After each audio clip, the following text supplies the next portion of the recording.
What is up, guys? Welcome to the transparency. We're going to talk about it. We've been talking about it for, I don't even know, 17 months now. But taking us back to the beginning, jumping right into it. The PCA, well, it has lies. Let's take a look. PCA has lies. Again, welcome members, subscribers. Thank you, moderators. Put me down here. Now, page 3. A private party reported that he provided a ride to Gonsalves. Now, it does not say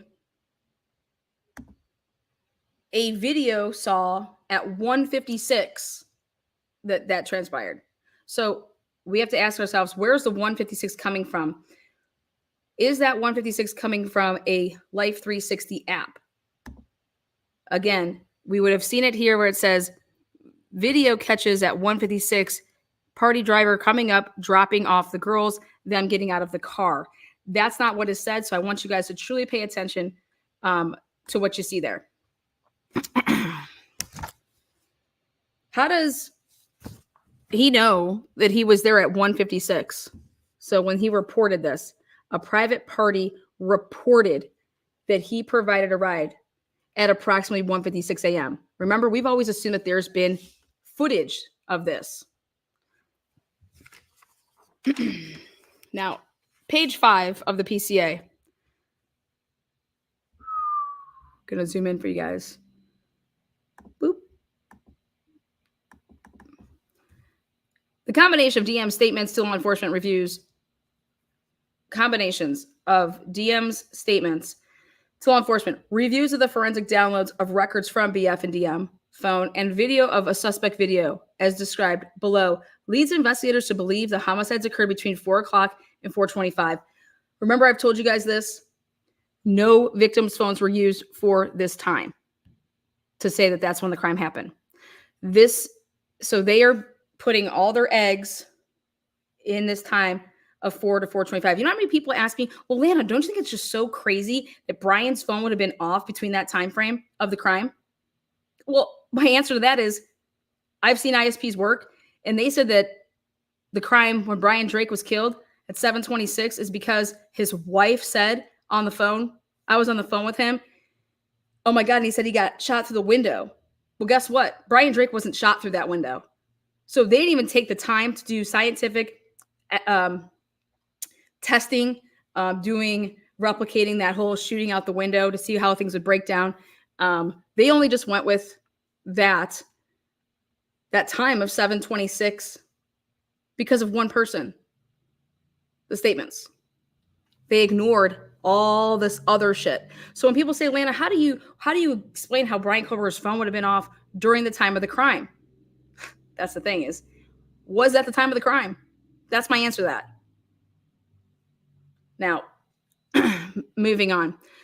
During the processing of the crime scene, investigators found a latent shoe print. This was located during the second processing of the crime scene. Oh, wait, who did it? ISP forensic team? Let me tell you about ISP forensic team. Ready? Here you go.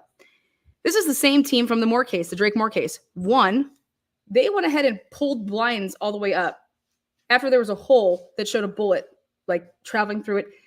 They just didn't take off the blinds to keep the blinds, they went ahead and just yanked them.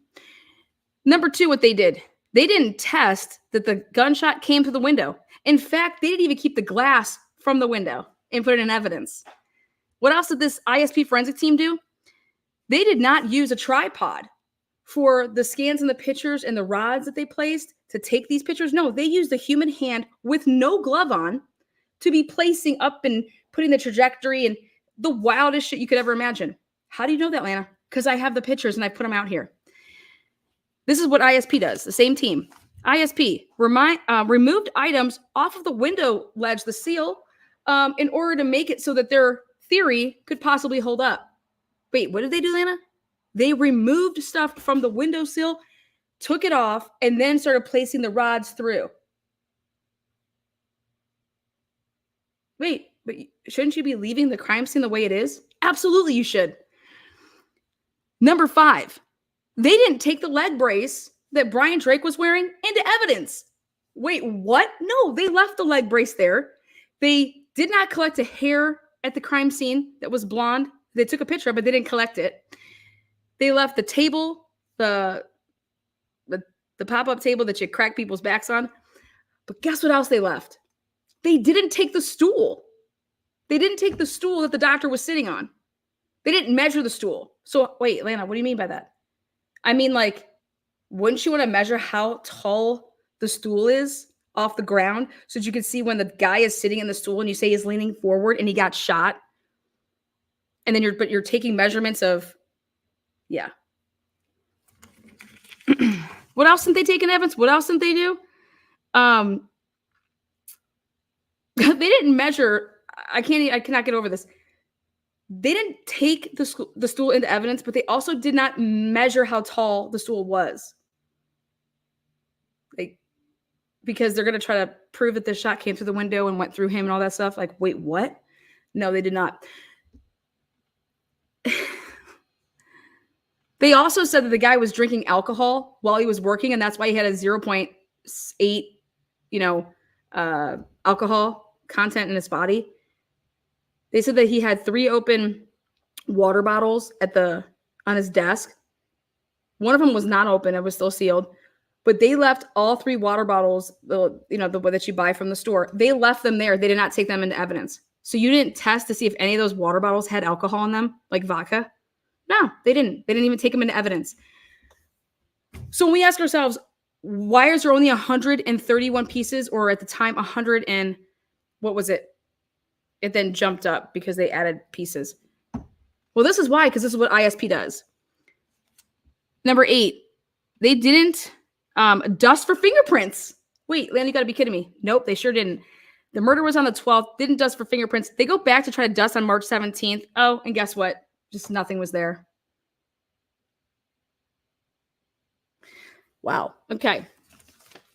So when you want to tell me who did this, and then their second time they found this print, I'm going to tell you all about who ISP is. Next.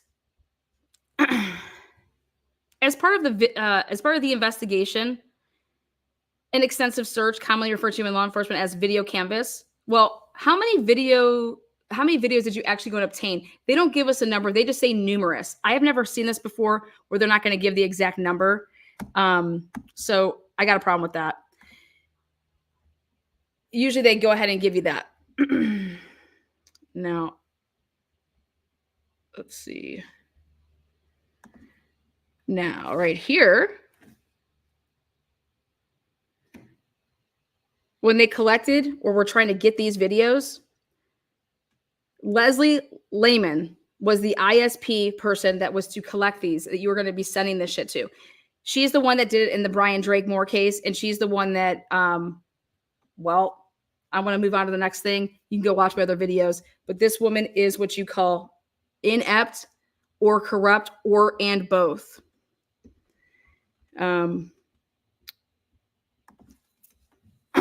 She buried evidence. She buried evidence in a different murder. And she did it with surveillance cameras. Now, this is going to be page 7. Okay, I put everything in the order that I wanted to do. This is now page 7. After reviewing the numerous observations of suspect vehicle 1, the forensic examiner initially believed that suspect vehicle 1 was a 2011-2013 Hyundai Elantra. That was because they viewed the suspect video, what they are labeling SOI1, and that's from the 700 block of Indian Trails, whatever the fuck it's called. Now,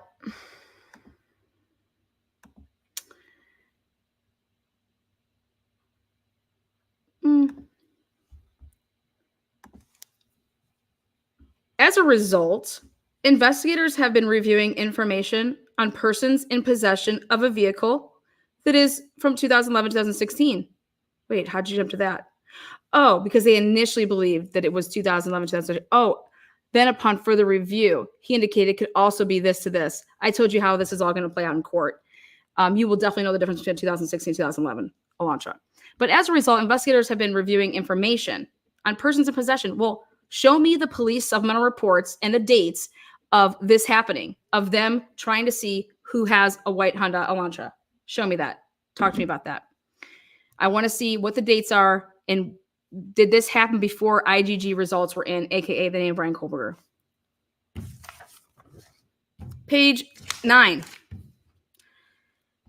Ooh, on November 29th at approximately 12:28 a.m., Washington State University police officer Dan Schnagel, he basically typed in something to get a list of the white Elantras registered at WSU. He queried. Okay, why would that be done on November 29th when the help was asked for on November 25th? Don't you think a query would have happened way before the 25th? Just saying. As a result of that query, he located a 2015 white Elantra, just meaning when he says he located, it was just within the query. He wasn't that he didn't find it. He didn't go up to it. Oh my God, I found it while I was driving around. No, he queried that. Then they want to say, oh, the same day at approximately 12:58, this WSU officer, Curtis Whiteman, was physically looking for a white Honda Elantra. So you're going to tell me this guy, okay, he went ahead and just typed one in. Well, I want to get the CAD notes, and I want to know if any of those people talk to each other, or if he just happened to come across it. You know what I mean? I don't believe that. Same day that they are moving vehicles, all the victims. But what's the purpose of that is that if he in fact did that, he would have printed out a list, and that list would be in a supplemental report of all the 2000 of all the white Elantras that came back from WSU's campus. So like that would be there. And if it's not there, then that's problematic, because how could you attempt to go get a list and then not get a list, but then you happen to, that was the first one we went to. Yeah, explain that. You're not going to be able to. That's a lie. Let's see. Now I move us to page 10 of the affidavit. Okay. Now, next up is additionally the photographs of Kohberger show that he has bushy eyebrows. Kohberger's physical description is consistent with the description of the male DM saw inside the King Road residence on November 13th. I have no problem with that sentence. You want to know what I have a problem with, guys? And all of you guys have a problem with? Is what does not come after that sentence.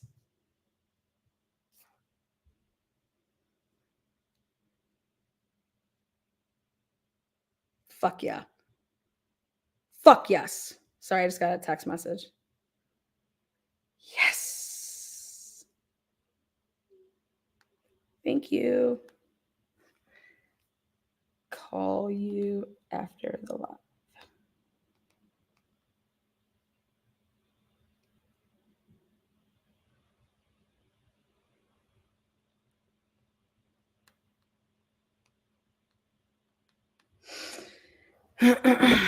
Woohoo! Big win for Team TNT. Another big win today. Okay, so the issue that I have is great sentence. It's we shall have an issue with what doesn't come after it, which is something like this. It is that is missing at that point. It is what is missing after this statement. Did they show a six-pack to Dylan, to Bethany? When you would have come across this, you would go to your eyewitnesses and say, here's 6 pictures. Or any of the people, or are these the people that you saw? Then you could possibly ask, do you know any of these people? Have you ever seen these people in your whole entire life? So for me, it's what's missing right after this. And that should have us all concerned. But there's no, okay, great. So you found his ID, you went ahead and looked at it, and this other guy thinks that he has hairy eyebrows or bushy eyebrows. Hairy eyebrows. Sorry. I like to laugh at myself. Again, results. Anyone else shown that pic for a statement of knowing him? None. They didn't say after we found out who Brian Kohberger was, we then attempted to take this picture and disseminate it through the process of looking at people and saying, here's a 6-pack. Boom, boom, boom, boom, boom. Boom, boom, boom, boom. Boom, boom, boom. There is nothing that comes after that statement. And that is a huge miss. Because all they're doing is they're trying to connect dots just that are not there. And I've seen them do it before. And so I can talk about it. I feel confident talking about it. Okay. Now, continuing and still on page 10, during the stop, which was recorded via law enforcement body cam, Kohberger provided his phone number. Now, we know, because I believe that this woman who has everything to lose and nothing to gain by lying, said that there were lies in the PCA. She says mistruths. Those are lies. My question is this one of them? We've always wondered, why did Brian Kohberger ever have to give his phone number up when he got a ticket? I've never been asked to provide my phone number. Ever been asked. So I just went ahead and made a note about that, because that's how they were able to obtain his phone number. They say that it was during the stop, which was recorded via law enforcement body cam. Kohberger provided his phone number as blank. So that better be on one of those. After after that 8458 phone number, that is going to be his cellular phone number, and that's just why we're just using those numbers. The investigators conducted electronic database queries and learned that that 8458 phone is a number issued by AT&T. So again, I want to know when they said we did further. Investigators conducted, what's the date that they did that, when they found out that, when did they find out all about this? Okay, what's the date? When? What was the date to this? I've always asked that. I want to know the date of that. Now, going to page 11. Wait to this finale. Page 11. Kohberger also posted a Reddit survey. Ta-da! Lan, I knew you were going to talk about Reddit. Oh, shit! Whoopsies. God. Gonna have to get my back adjusted. Here it is. Kohberger also posted a Reddit survey, which can be found by an open source internet search. The survey asked for participants to provide information to understand how emotions. Well, again, what is missing after this? Why is this in here? Well, let's go take a look at that date that they went and said they were going to go get the Reddit search warrant. You guys, this is how Lana puts her shit together. The date, there's two different dates. I don't know if they messed up by a typo or if they subconsciously were going to try to go and get it on a certain date, which was November 21st. And then they only go ahead and really get it on December 1st. Either way, December 1st is when they went and got the Reddit search warrant for who? Only one of the victims, Kaylee. They didn't try to see if any other person had a Reddit account. Only Kaylee's. Again, what is missing? Were any of the roommates, victims, a participant? That's what you should be seeing there. Otherwise, this is absolutely motherfucking irrelevant. This Reddit is absolutely irrelevant because of what should be coming afterwards. It should be, okay, we know what they did. We know that they went and took that search warrant. And what'd they do with it? Well, when did they actually go and obtain it? Well, they messed up on the dates there. So you might want to take another look. But I could tell you that they, for sure, without a doubt, there's a date that they got the information back, but there's two dates that they were attempting to get it and then actually probably serve it. Either way, you're looking at November 21st to December 1st. And I said to myself, why would anybody go and try to get a Reddit account? And only one Reddit account, not all of the victims and not anybody that has to do with the roommates. So again, I ask you, I implore you to think about this. What is missing from this? And that would be, here is a perfect opportunity to say, oh my God, one of the victims, which you would expect to see, one of the victims responded to this, survey. I just love how surveys are just all over the place right now. Survey. So for me, it's a two-part here. The date on when they did this, and then again, what is missing after it. And that is, what was the yielded returns? What was the returns on that? And clearly nothing, otherwise they would have talked about it. Moving on to page 12. Woo boy. On December 23rd, 2022, I applied for and was granted a search warrant for historical phone records between November 12th at 12 and November 14th at 12 for this phone held by the AT&T provider. Because when they first did it, guys, there was nothing that came back. His phone was not from the 3 to 5, November 13th, from 3 to 5 a.m. So when they had to do this historical, they did it 2 different ways. The historical. Now, my question is I want to see, how did you obtain this? What did you write in your to be able to obtain this search warrant? And so how did you obtain this? Meaning, as in, what did you search? Like, what were you saying what were you providing them with as to how you were granted access to this? Okay. Now, this on December 23rd, pursuant to that search warrant, I received records. Remember, guys, this is just for November 12th, from the 24 hours before the murders and 24 hours after. Then, okay, now this is page 13. And now this is where the fireworks come.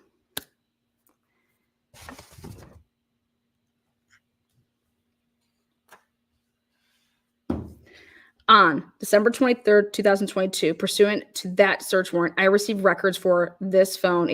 These records indicated that 8458 phone is subscribed to Brian Kohberger and an address in Albright, Pennsylvania, and the account has been open since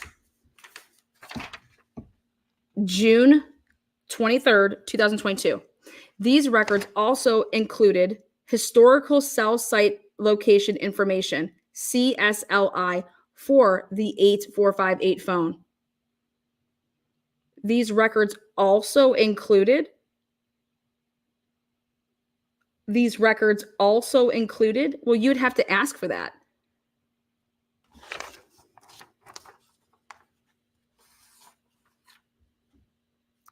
Approximately 24 hours preceding and following the times of the homicide, I applied for and was granted a search warrant for historical phone records between November 12th at 12 a.m. and November 14th at 12 a.m. This is page 12. We're going right after that. So he's saying he applied for that, just for that time. So then I have to ask you this question. These records also included historical cell site location information, CSLI, for the 845 phone. After receiving this information, I consulted with an FBI special agent that is certified. So he consulted with. I was able to determine, not FBI cast. After consulting, I, Payne, was able to determine estimated locations, an estimate locations for the 8458 phone from November 12th to November 13th.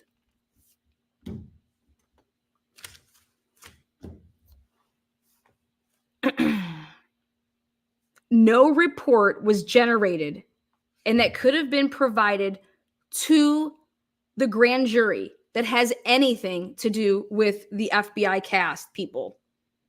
If they testified, there was no report, because guess what? Ann Taylor puts it in one of her documents. It says there was no report that was generated by FBI cast until March 21st, 2023. I'm sorry. The grand jury would have seen that, but I'm sorry, in order to get probable cause, that wouldn't have been in it, because this report was not done until March of 2023. Okay? So, and at that point, it was a partial report that still to this day, I don't even know if Ann Taylor has. She claims that she doesn't have it, so I don't know. I have no reason to think that she's lying. Now, but again, none of this, and the way that it would have, like, this is your probable cause, right? So if anybody says that there's one out there that's this, that, like, he had to say, I determined this. I. FBI doesn't want anything to do with it, it looks like, but yet you call in all these resources, so it's just, what the fuck? Now, everything that would happen after that point is going to be all of Payne, okay? Everything that he wants to talk about is going to be all of Payne, okay?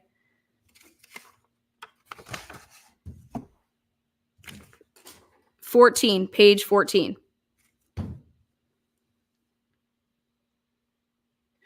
Further review. Again, when is this further review? Indicated that the 8458 phone utilized cellular resources on November 13th, 2022 that are consistent with the 8458 phone leaving the area of the Kohberger residence at approximately 9 a.m. Explain this to me.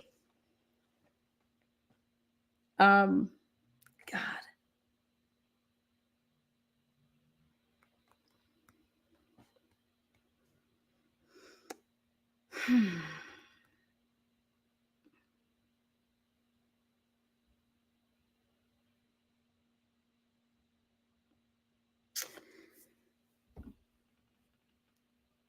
Where's any surveillance footage, cameras,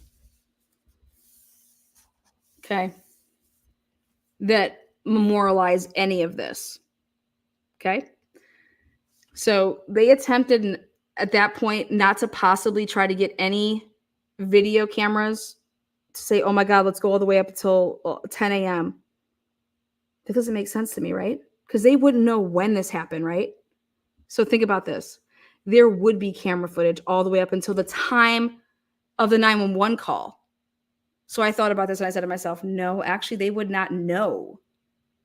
Like they would want to have camera footage from the time that they got home to the time that 911 was called, because you'd want to be paying attention to who could possibly be coming and going from that house, right?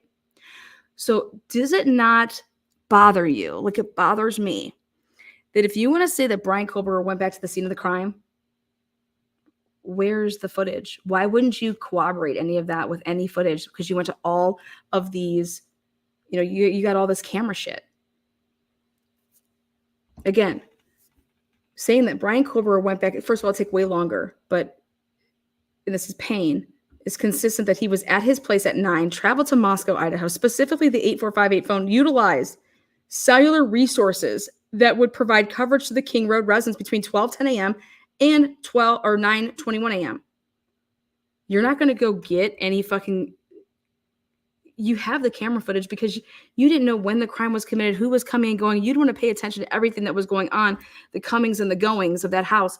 So you don't have any Ring camera footage showing this man going by that house with his vehicle. You should. Because that's what he did the night before, right? He just was driving around. So PCA, no video footage for this whole entire trip that they put in here. Okay, awesome. Page 15.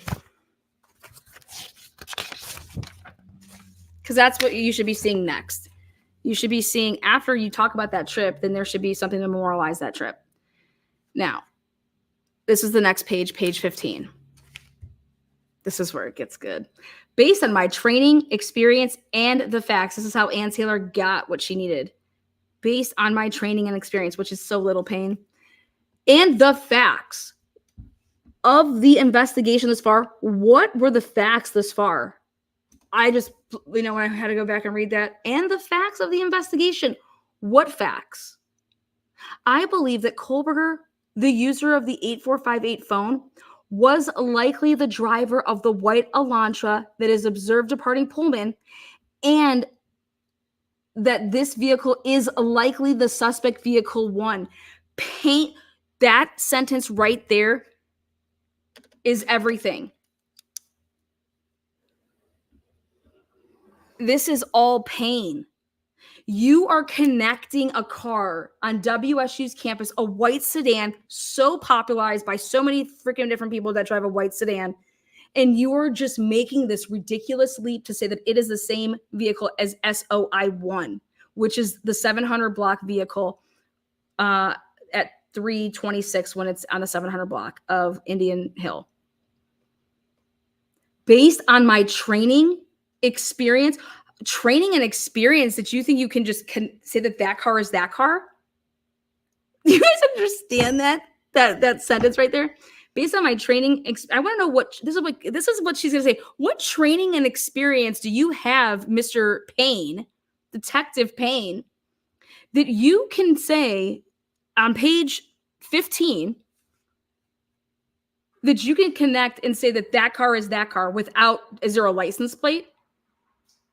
Do you understand that?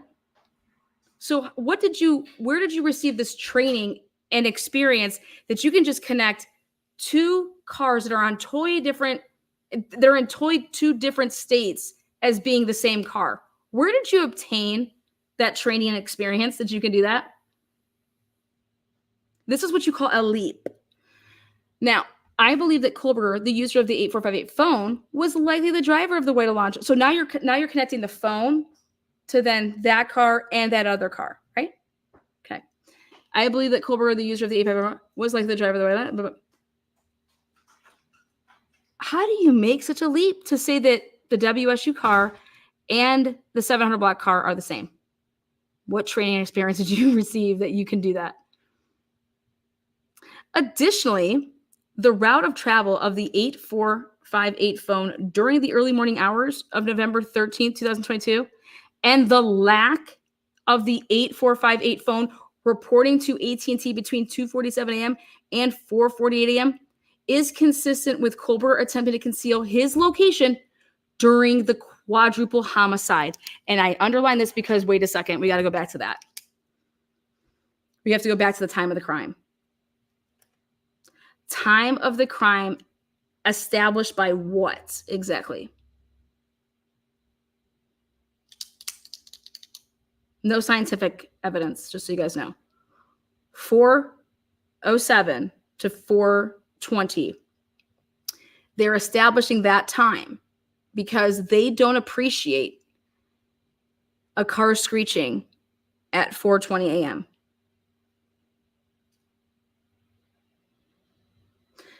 This is just like the Drake case. It has everything to do with the time of the crime. Their PCA revolves on a time of the crime that is inaccurate, but they have to have it be that time because that's the only way that it works, as in to say that's Brian Kohberger. Just like saying that Dan Moore is the killer of Brian Drake. You have to say that it happened at 7:26. But where are you coming up with that? Oh, the wife said that on the phone. Okay. What'd she say on the phone? Well, that she was on the phone with him and he got shot through the window. Oh, did you test the window? Did the bullet come from inside out? Like what? Oh no, actually, when we tested that shot actually, it came from inside out.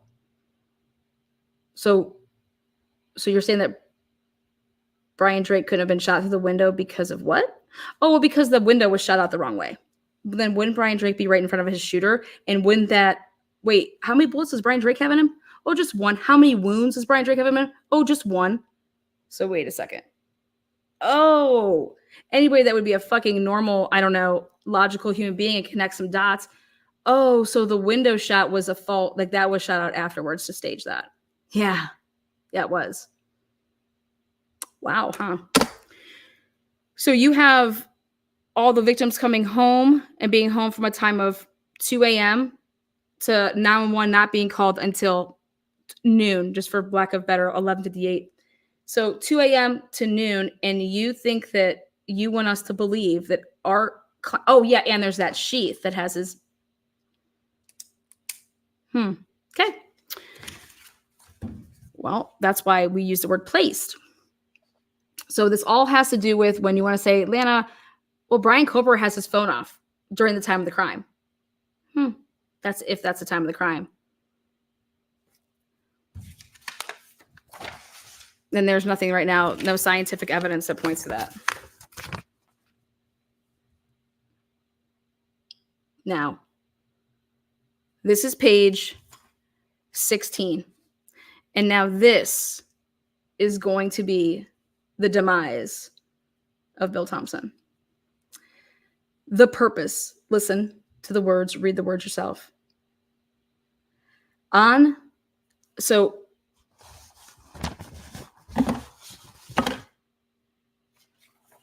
page 15, and now this is page 16, page 15, and then this is page 16, so it comes right after it. Now, the purpose. On December 23rd, 2022, I was granted a search warrant for Kohberger's historical CSLI from now June 23rd, 2022 to current.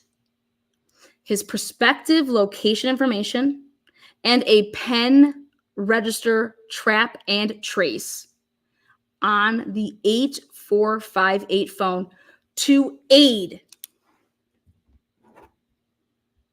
The purpose of obtaining this is to aid in efforts to determine if Kohberger stalked any of the victims in this case prior to the offense, conducted surveillance on the King Road residence, was in contact with any of the victims' associates,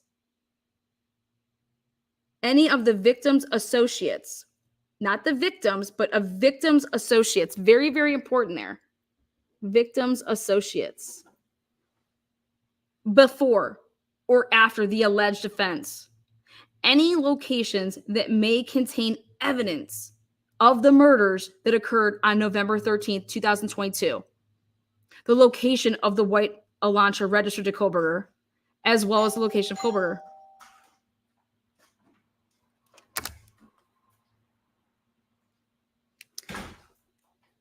Again, what is missing right after that would be what it yielded results. So this is why everybody wants to say that everybody was being, well, here, so this is what it yielded.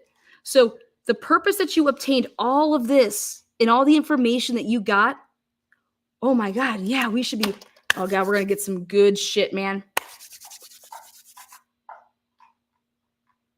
No, we don't get good shit. What we get is this. When that came back on December 23rd, 2022, pursuant to that search warrant, I received historical records for the 8458 phone from AT&T from the time the account was open in June 2022. After consulting with CAST, so you got nothing. You then had to go consult with CAST because then you need to see where his phone was. It does not say this yielded nothing. It just says that. But then it says this, after consulting with CAST, I was able to determine, because nobody else is going to agree to this, I was able to determine estimated locations for the 8458 phone from June to present, the period authorized by the court. The records for the 8458 phone shows the phone was utilizing cellular resources. It was utilizing a cell tower that provided coverage to the area of 1122 King Road on at least 12 occasions prior to November 13th, 2022. All of these occasions, except for one, occurred in the late evening and early morning hours of their respective days. What was the purpose that you did this again for? To determine if Kohberger stalked any of the victims. What did it come back and give you? Well, all that we were able to get from it was that he was utilizing cell towers. He was utilizing a cell tower that is consistent with the 1122 King Road house that's the cell tower that they used. But Bill Thompson said it was false, that it's not true, that Brian Kohberger stalked victims. It's not true. So then you're basically saying that this yielded no results because the purpose of it was to do this. It was to aid in efforts to determine if Kohberger stalked any of the victims.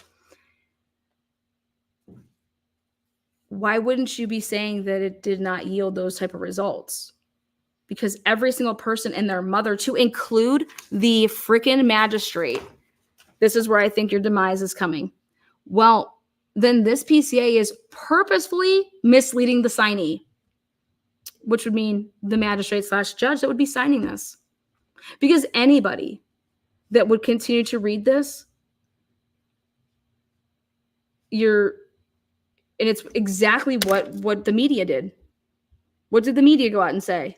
I kept saying, I'm like, where are you guys getting this that he stalked anybody? Where you? It's around the PCA. It's in the PCA. It's in the PCA. Well, this is what's in the PCA. Is that they were able to obtain the search warrants to do this because they said, hey, we need this information so that we can prove that he was doing this.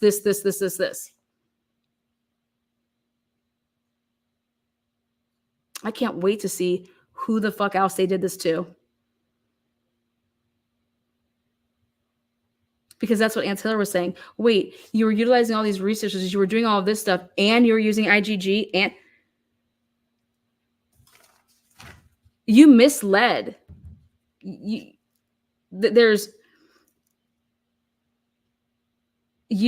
saying to the person that signed this for the arrest of Brian Kohberger is that it basically resulted in the fact that you could say that he was stalking that house, or he was stalking those people, right? But then here we hear that he wasn't. That's a false thing. That's not even true. That's false. Wait, what's false, Bill? I don't see anywhere in their PCA where it says that it again, what's missing here is that to say that there was no known associates. Nobody knows who this guy is. Nobody's seen this guy. Nobody can say anything. All we have is, well, we can say that he was utilizing cell towers on 12 different occasions. It goes better.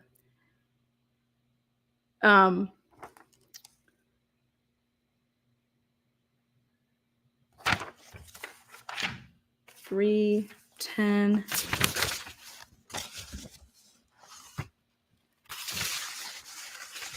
And then it throws in there that, oh, hey, just want to let you guys know that we don't believe that he was in Moscow on November 14th. We believe that I don't know what happened. Which comes, let's see. I think that's on page 17.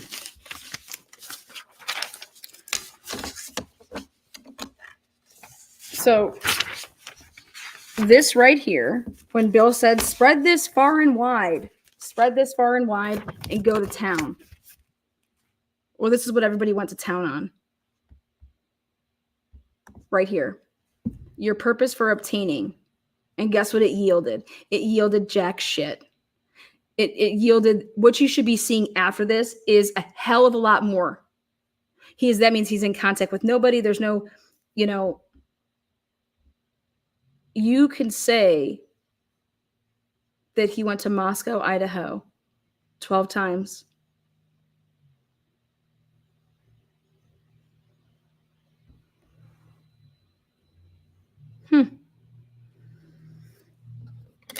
You have the parents saying that Brian Kohberger brought a kill kit to that house.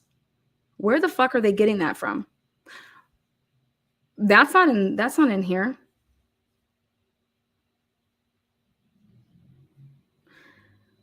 When you go back and you break down this PCA, like we've done so many times, it's obvious. This isn't a piece of masterful work. This is somebody working backwards that's why when everybody thought the time of the crime was between 2 and 3 a.m., they had to move it, right? And then all of a sudden we find out, whoa, it was at between 4:07 and 4:20, 4:17 rather.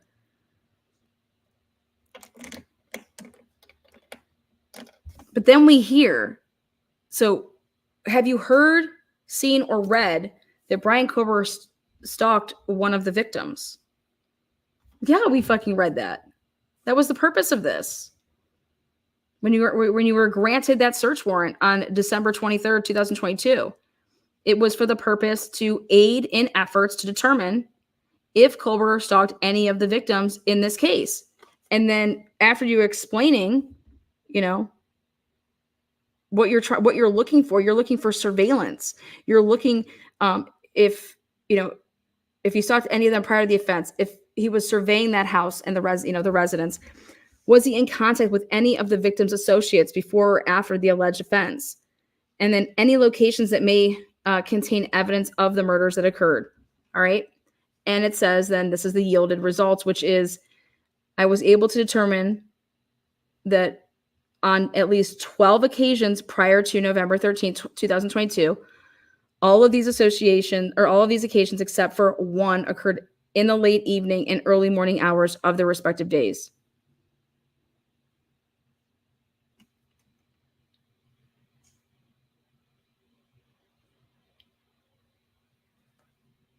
On one of those occasions on August 21st, utilized cell sources providing coverage to the King Road residents from approximately 10:34 p.m. to 11:35 p.m. Oh, and approximately 11:37 p.m., Kohberger was stopped by a Latah County Sheriff's deputy. As mentioned above, the 8548 phone was utilizing cellular resources consistent with the location of the traffic stop during the time. Farm Road and Pullman Highway, that is not where the house is. You know what the other best part about this is that at 11:35 to be from the house, if you know, to there, it takes long. It takes longer than that. And so basically what you're saying is where he was also utilizing cell towers where he could be shopping. Correct? Correct.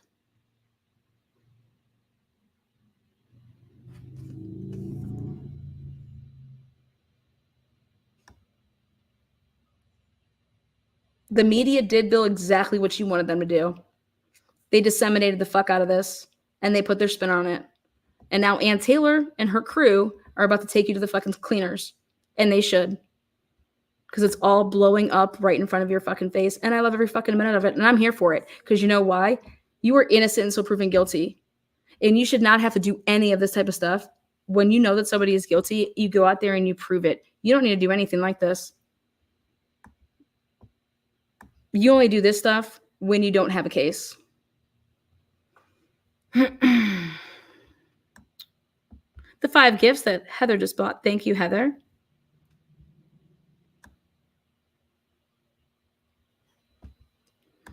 That survey was legal, it was resourceful, and it proves that Latah County is biased to include the judge and prosecutor. So maybe Ann Taylor should try to get them that county that they're not able to prosecute the case.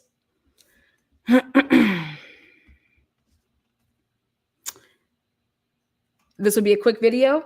I'll see you guys on the flip side. Bill likes alternative facts. You guys heard it from the defense. There are lies among this. There are lies in here. There are lies in here. Go find them. Play Photo Hunt. Love the game. See you soon. Be kind to one another. Thanks again, moderators and members. And those of you guys that snatched up a membership, enjoy it.